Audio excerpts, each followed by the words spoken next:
Bonsoir à tous et à toutes, ravi de vous retrouver en ce début de week-end. C'est l'heure de votre journal sur KMT, LCL, FM+, disponible sur la TNT et canal satellite sur les réseaux Free, Orange, Bouygues et SFR en France et dans ces régions ultra-périphériques. Voici quelques sujets que nous allons aborder ce soir. L'assurance maladie fait face à des fraudes de plus en plus massives et organisées, proches dans leur méthode de la criminalité structurée. L'Agence française de développement, l'AFD, a présenté son bilan d'activité 2025. Le SE UNSA Martinique exprime sa vive opposition à la baisse programmée des contrats Parcours Emploi Compétences, PEC, dans l'éducation nationale. Dans votre avis compte, pensez-vous que la Martinique est actuellement à un moment historique, c'est-à-dire particulièrement important de son histoire? Vos réactions dans un instant. Le savoir y réfléchir de Roland Laouché s'intitule ce soir « Assimilation et autonomie ». Voilà pour les titres. Et pour commencer ce journal, la pensée du jour. Peu importe le chemin, tous les chemins se valent. L'important est de suivre un chemin qui a du cœur.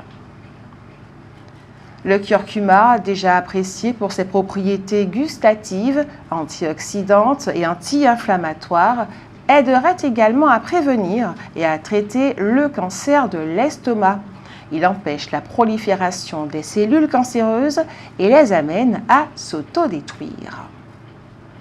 Parlons maintenant de la qualité de l'air. L'air aujourd'hui est bon, il en sera probablement de même demain. Au Lamentin, les autorités reconnaissent les infractions dans le fonctionnement de l'abattoir après la diffusion d'images controversées.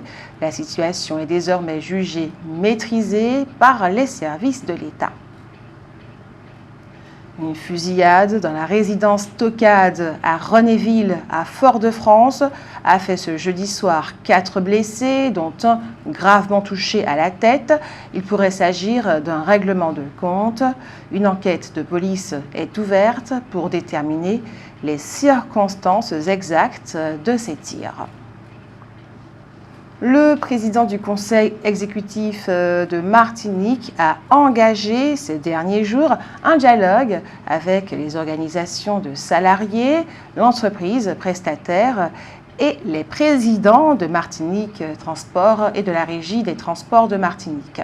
Serge Letchimy a proposé à Martinique Transport d'engager une réflexion sur le calendrier d'harmonisation salariale déjà prévu dans le futur marché de délégation de services publics en vue d'envisager un raccourcissement de sa durée pour tous les salariés du réseau centre, si les conditions le permettent, et dans le strict respect du Code des marchés publics.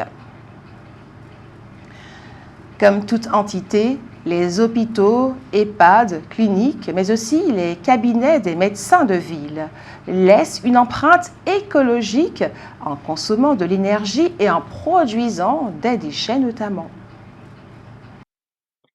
Comme toute entité, les hôpitaux, EHPAD, cliniques, mais aussi les cabinets des médecins de ville laissent une empreinte écologique en consommant de l'énergie et en produisant des déchets notamment. Or, de toute évidence, santé environnementale et santé humaine sont liées. Une vision globale de la santé est en train de s'imposer et les établissements de santé sont en première ligne sur ce front.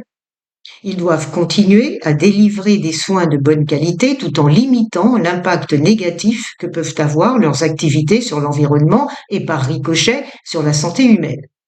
Il s'agit donc pour eux d'améliorer leur bilan carbone en optimisant la performance énergétique de leurs bâtiments, en achetant responsable, en évitant le gaspillage, sans jamais perdre de vue leur mission première, qui est d'œuvrer pour une meilleure santé de la population, y compris celle de leur personnel.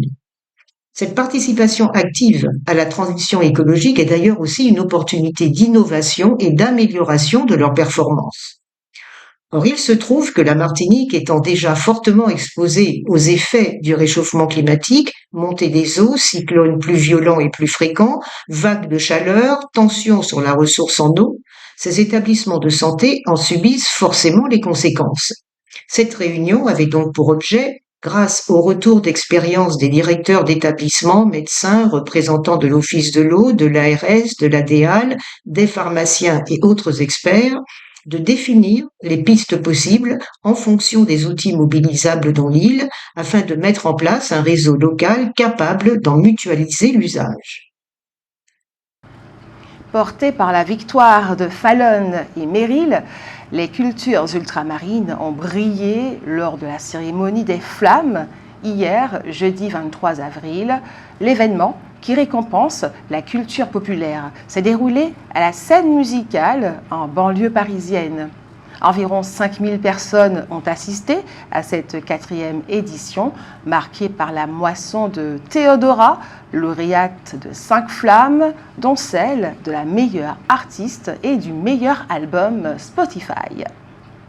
Ce vendredi matin 24 avril, 6 jeunes en suivi à la mission locale du centre et du sud de la Martinique ont reçu chacun un ordinateur du groupe GBH, un don qui vise à favoriser l'insertion des jeunes tout en réduisant la fracture numérique. L'IEDOM de Martinique a présenté ce mois-ci le bilan 2025 et les perspectives 2026 de l'économie martiniquaise. Après les difficultés qu'elles ont rencontrées suite aux violences de fin 2024, les entreprises ont vu leur activité se redresser progressivement au cours de l'année 2025, mais elles n'ont pas enregistré de croissance de leur chiffre d'affaires. En conséquence, elles n'ont guère augmenté leurs investissements. Des difficultés sont d'ailleurs perceptibles dans une majorité de secteurs, notamment dans l'agriculture et le BTP, tandis que le tourisme est porté par le dynamisme de l'activité de croisière.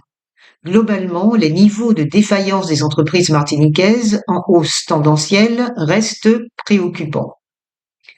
Même si la baisse de l'inflation et des taux d'intérêt a permis à la consommation des ménages de se maintenir, avec un climat social tendu auquel s'ajoute le déclin démographique, l'incertitude économique demeure. L'IEDOM estime que dans un tel contexte, la Martinique doit s'engager dans une transformation durable et structurante de son modèle de développement, ce qui implique une modernisation en profondeur des secteurs clés et l'accélération résolue de la transition écologique et énergétique. La réussite d'une telle trajectoire repose sur une réflexion et une capacité collective à structurer les filières émergentes, à concentrer l'investissement productif et à accompagner les entreprises vers une montée en gamme durable. Mais la soutenabilité de ce nouveau modèle repose, affirme l'IEDOM, et c'est essentiel, sur la capacité de la Martinique à préserver et à renforcer la cohésion sociale. L'assurance maladie fait face à des fraudes de plus en plus massives et organisées, proches dans leur méthode de la criminalité structurée. En 2025, environ 737 millions d'euros de fraude ont été détectés et stoppés, soit une augmentation d'environ 15% en un an, mais le Haut Conseil du financement de la protection sociale estime que le préjudice réel dépasse les 2 milliards d'euros. La CNAM n'en verrait qu'environ un tiers. Les fraudes les plus coûteuses viennent de réseaux structurés autour de professionnels de santé ou de pseudo-professionnels qui utilisent des centres de santé comme chevaux de Troie, rachat de structures en difficulté, facturation en quelques mois d'actes médicaux fictifs, multiplication de centres dentaires douteux pour des dizaines de millions d'euros de préjudice. Ces réseaux reprennent les codes de la criminalité organisée, des sociétés écrans, du blanchiment à l'étranger, des conversions de gains en crypto-monnaie, une exploitation de données volées sur le dark web, le tout porté par des fraudeurs diplômés qui choisissent délibérément cette voie. Pour répondre à cette professionnalisation, l'assurance maladie a créé une task force nationale avec 6 pôles interrégionaux d'enquêteurs judiciaires composée d'anciens policiers ou agents du renseignement, chargés de repérer plus vite les volumes d'actes anormalement élevés grâce à des outils de data analyse renforcés et à une montée en puissance des moyens de contrôle. La situation de la compagnie Air Antilles reste incertaine. Le tribunal ayant mis sa décision en délibéré au 27 avril concernant la suite du redressement judiciaire. Le bureau de poste des Terres-Saint-Ville a rouvert après 5 mois de travaux. Il offre désormais un meilleur accueil aux habitants du quartier et des services publics de proximité modernisés. L'Agence française de développement, l'AFD, a présenté son bilan d'activité 2025. En 2025, l'Agence française de développement a engagé 127 millions d'euros en Martinique pour financer de nombreux projets dans les secteurs publics et privés. Il s'agit d'une année record qui traduit une accélération concrète des investissements structurants, et ce, dans un contexte marqué par des enjeux économiques, sociaux et environnementaux forts. En 2025, les financements ont été largement orientés vers des projets directement visibles pour la population, modernisation des équipements publics et des services à la population, développement des énergies renouvelables ou encore soutien à l'activité économique locale. Sur les 78 400 000 euros mobilisés par l'AFD en faveur du secteur public, 50 millions sont allés vers la collectivité territoriale de Martinique, la CTM, dans le cadre de son programme d'investissement. 9 communes ont bénéficié de 19 200 000 euros pour accompagner leurs projets d'équipement et d'aménagement. 8 500 000 euros ont servi à renforcer les moyens du service d'incendie et de secours, le SIS, et 650 000 euros ont été alloués à la Chambre régionale de l'économie sociale et solidaire, la CRES. Ces financements ont permis d'accélérer la réalisation de projets tels que les écoles, les équipements sportifs, l'aménagement urbain et l'éclairage public. L'année 2025 marque également une montée en puissance du financement du secteur privé. 45 700 000 euros ont ainsi été octroyés au secteur des énergies renouvelables, de la santé et du tourisme durable notamment. Tous ces investissements contribuent à la création d'emplois, au développement de nouvelles activités, mais aussi à la structuration d'une économie plus résiliente.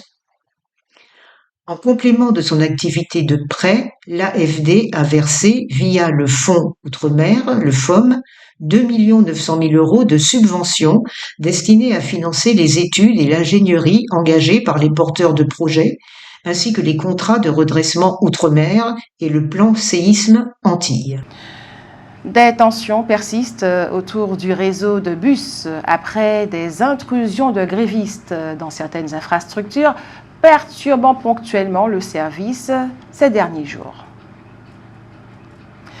Dans un communiqué, le SE-UNSA Martinique exprime sa vive opposition à la baisse programmée des contrats Parcours Emploi Compétences PEC dans l'éducation nationale.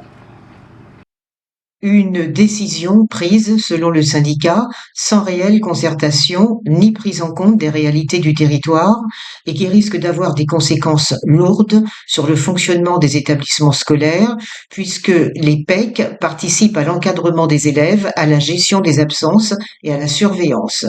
Leur diminution entraînera mécaniquement une surcharge de travail pour les équipes déjà en tension et une dégradation des conditions d'accueil et de suivi des élèves qui entraîneront des risques accrus en matière de délinquance et auront des répercussions sur l'équilibre social et économique de la Martinique. D'autant que les PEC représentent une opportunité d'insertion professionnelle pour de nombreux demandeurs d'emploi, souvent éloignés du marché du travail. Le SE-UNSA Martinique appelle donc les autorités à revoir leur position et à engager un véritable dialogue avec les acteurs du terrain afin de construire des solutions adaptées aux réalités martiniquaises. Les chercheurs ont découvert qu'il y avait moins de femmes atteintes par le cancer du sein, moins 35%, dans les régions du monde où on boit beaucoup de thé bleu. Les décès liés à ce cancer sont également beaucoup moins nombreux qu'ailleurs, moins 68%.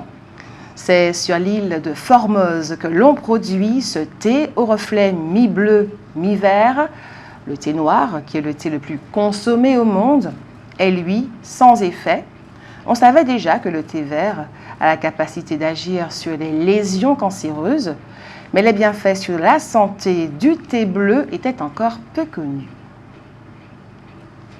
Donald Trump a annoncé il y a 2 jours une prolongation de la trêve entre Washington et Téhéran pour une durée indéterminée afin de permettre la conclusion d'un accord tout en maintenant le blocus maritime de l'Iran.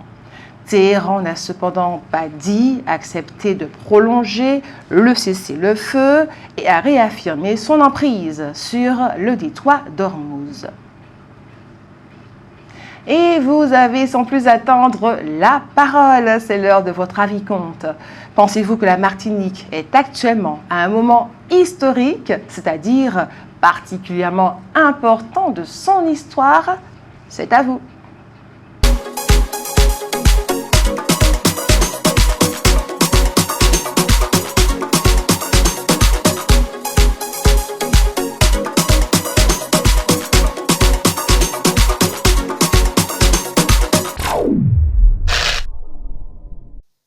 Pensez-vous que la Martinique est actuellement à un moment historique, c'est-à-dire particulièrement important de son histoire?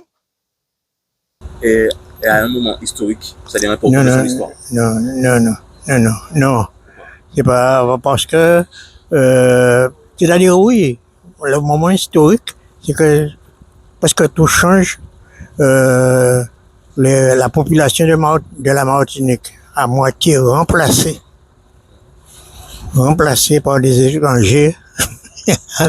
Alors c'est pourquoi je vous dis que la Martinique maintenant commence à basculer. Oui, je pense que nous sommes à un tournant dans notre histoire, dans la mesure où tous les pays de la Caraïbe tentent à se réunir, à se rapprocher de façon à être plus indépendants et puis être qu'avec nous-mêmes, entre nous-mêmes, voilà. Elle n'est pas tout à fait un moment, comme tu dis, historique, mais elle est au carrefour et on cherche le chemin. Ma pas de plus. Oui, pour moi, la Martinique, oui. Parce que je vois, il y a des évolutions, il y a des choses qui se passent. La Martinique bouge. Ça bouge. Pensez-vous que la Martinique est actuellement à un moment historique, c'est-à-dire particulièrement important de son histoire? Oui, peut-être, comme si on veut parler de la CARICOM, donc dans la mesure où ils font partie intégrante de la CARICOM maintenant, donc ça signifie qu'ils évoluent dans leur milieu, enfin, nous évoluons dans notre milieu naturel, normal. Pour l'entrée dans la CARICOM, oui, mais après, est-ce qu'on sera des acteurs actifs, on sera actifs dans la CARICOM? C'est une question qui se pose, étant donné qu'on reste toujours sous la tutelle de la France. Et est-ce que vraiment on a un pouvoir de décisionnaire dans la CARICOM? Est-ce qu'on sera juste, on va dire, conseiller et puis juste faire partie de la CARICOM? Mais est-ce qu'on va prendre des décisions au sein de la CARICOM pour pouvoir avoir droit à des échanges entre les pays de la Caraïbe? Je ne sais pas, et je me pose cette question-là.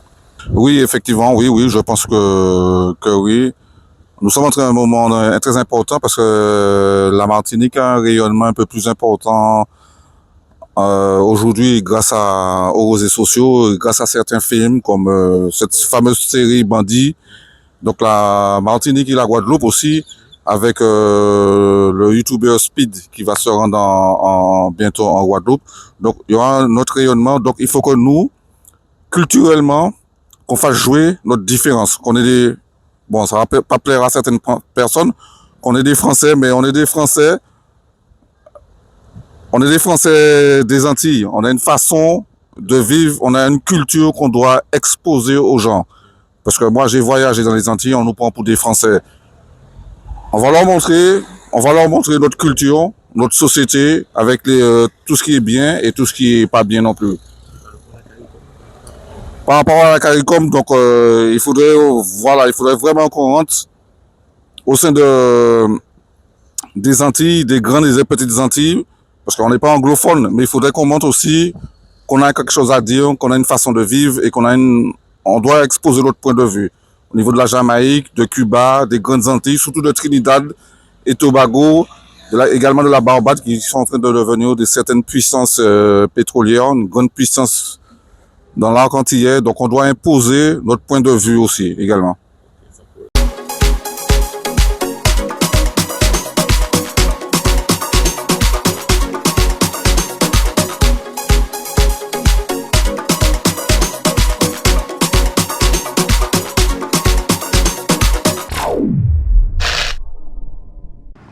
Un grand merci à ceux et celles qui ont répondu à notre question ce soir. Retrouvons le savoir et réfléchir de Roland Laouché, assimilation et autonomie.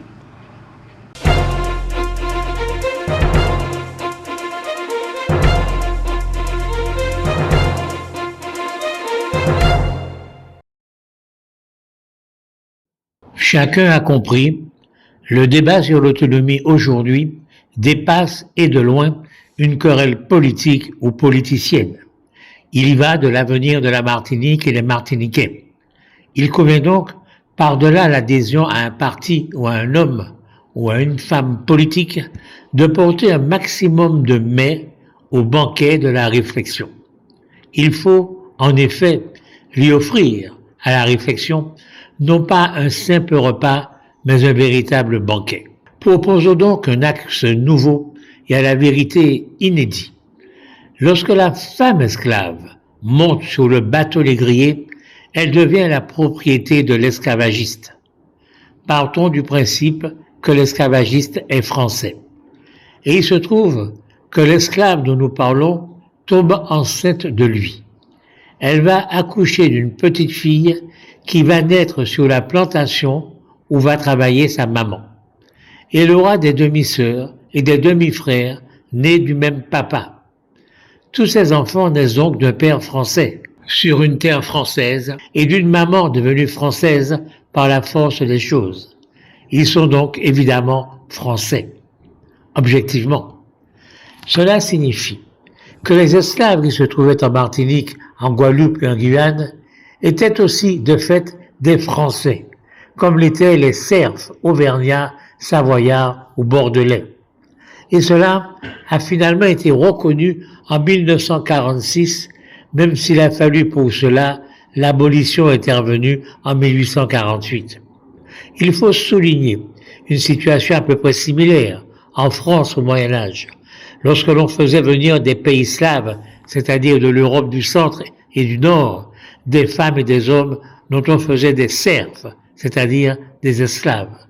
Dès ce moment-là, eux aussi devenaient français. Cela n'a jamais été contesté par personne. Il est donc clair, sans jeu de mots, que c'est la couleur de la peau qui a justifié les traitements différents. C'est cela qu'il faut réparer. Pas que nos ancêtres aient été réduits en esclavage, c'est arrivé à de nombreux autres peuples en Europe et ailleurs, et c'était considéré comme normal. Les derniers vestiges du servage furent officiellement abolis le 4 août 1789, au moment donc de la Révolution française. Cette même révolution qui allait également abolir l'esclavage des nègres. Dès lors, ce qui doit être réparé, ce n'est pas que nos ancêtres aient été réduits en esclavage. Dans ce cas-là, il faudrait également accorder des réparations à 90% des Français d'aujourd'hui, car leurs ancêtres, à eux aussi, ont été réduits en esclavage. Ce qui doit être réparé, c'est une seule chose.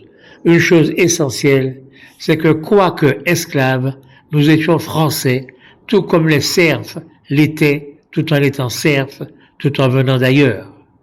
Pour éviter cette évidence, que nous étions Français, même esclaves donc, la France a inventé que nous avons été colonisés et nous sommes tout naturellement tombés dans le panneau depuis des siècles.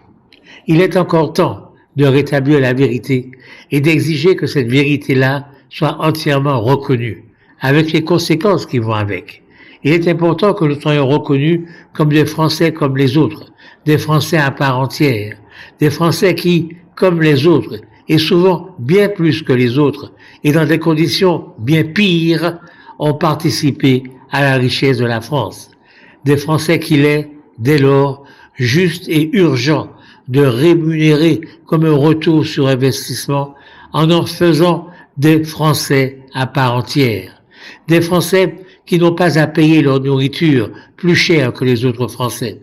Des Français qui n'ont pas à payer une somme exorbitante pour se rendre d'une ville à l'autre de leur pays, de Fort-de-France à Paris ou de Pointe-à-Pitre à Bordeaux, Toulouse ou Montpellier. Des Français dont les enfants doivent avoir toutes les facilités pour faire les études là où ils le souhaitent, etc., etc. Il nous faut donc choisir aujourd'hui entre mener ce combat-là, celui d'une assimilation aboutie et donc honnête, ou le combat pour l'autonomie. Et après le savoir et réfléchir de Roland Laouché, la rubrique santé. Il est question ce soir des médicaments contre la maladie d'Alzheimer. Plus d'1 million de patients touchés en France, probablement 2 fois plus d'ici 20 ans, mais toujours aucun traitement permettant de freiner la maladie d'Alzheimer. On pourrait peut-être sortir de cette impasse grâce à des anticorps monoclonaux qui ciblent la protéine dite bêta-amyloïde, suspectée d'être à l'origine de cette pathologie particulièrement complexe. Elle entraîne, rappelons-le, une perte de mémoire, mais aussi des troubles du comportement, des difficultés à exécuter certaines tâches ou encore des changements d'humeur. Développé par un laboratoire, ce traitement est administré par perfusion toutes les 4 semaines. La conclusion de l'essai clinique de phase 3, dernière étape avant une éventuelle mise sur le marché, paraît prometteuse.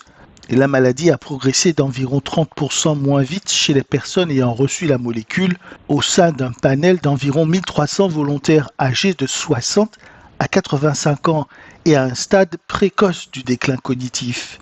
Pour autant, cette molécule risque de ne pas changer la donne à court terme. Tout d'abord, les anticorps fonctionnent bien sur la cible définie, mais l'impact clinique en valeur absolue est limité.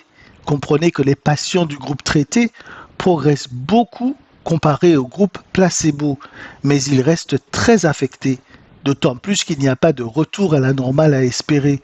Par ailleurs, certaines personnes réagissent très bien au traitement, d'autres beaucoup moins, et on ne sait pas vraiment pourquoi car les échantillons sont trop petits. Contacté, le laboratoire indique que le prix du médicament n'est pas encore fixé et qu'il pourrait être moins élevé en Europe qu'aux États-Unis. Encore faut-il que ce traitement soit autorisé. Certains chercheurs signalent que ce traitement à lui tout seul ne va pas changer la donne, mais c'est un appel à investir lancé aux entreprises pharmaceutiques qui s'étaient majoritairement désengagées de cette recherche.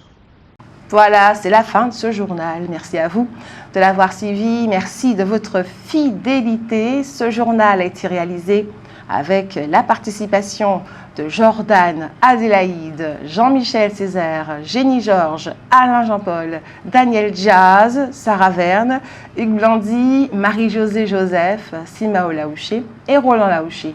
Il est diffusé à 18h30, 20h, 22h et demain 6h25. Il est également disponible en multidiffusion sur la TNT et Canal Satellite, sur les réseaux Free, Orange, SFR et Bouygues en France.